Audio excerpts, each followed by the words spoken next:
Bonjour. Bonne année. Bonne année. Parce qu'on va parler de série, Margot. Et vous nous parlez d'une série française, monsieur, une série produite par Arte. Ça s'appelle Une île et au premier abord, ça ressemble à une série policière. Nous sommes sur une île donc où la plupart des gens sont pêcheurs, sauf qu'un jour, un chalutier disparaît.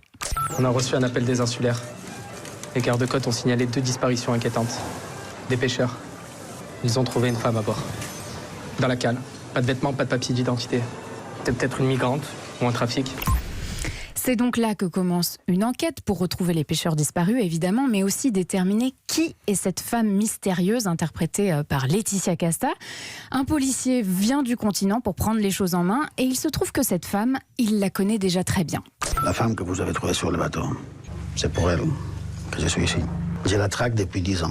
17 victimes présumées, sur 5 pays. Toujours le même mode opératoire.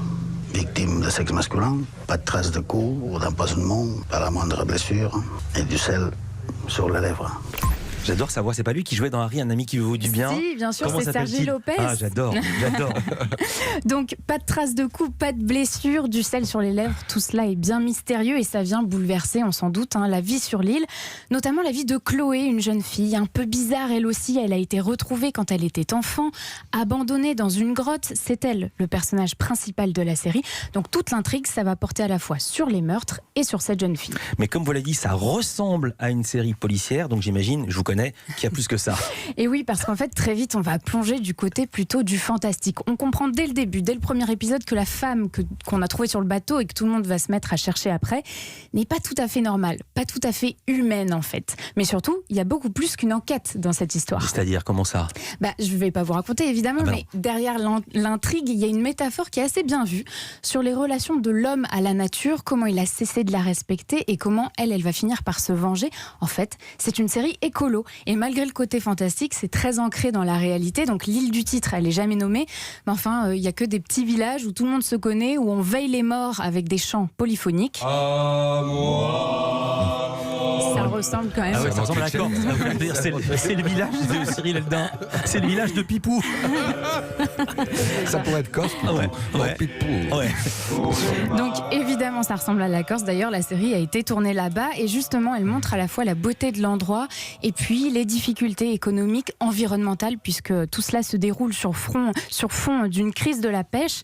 Et il y a aussi cette espèce de paradoxe des insulaires qui est très bien rendu, avec une jeune génération tiraillée entre l'attachement viscéral à sa terre et puis l'envie aussi de s'en échapper pour élargir ses horizons. On s'est engueulé ce matin. Je pense que je vais pas vraiment foutre le camp d'ici. Il a pas raison. Bien sûr que non, je veux partir. Mais j'ai toujours voulu partir. Jusque-là, c'est pas le bon moment, c'est tout. Alors Margot, vous citiez Laetitia Casta, c'est la première fois qu'on la voit dans une série?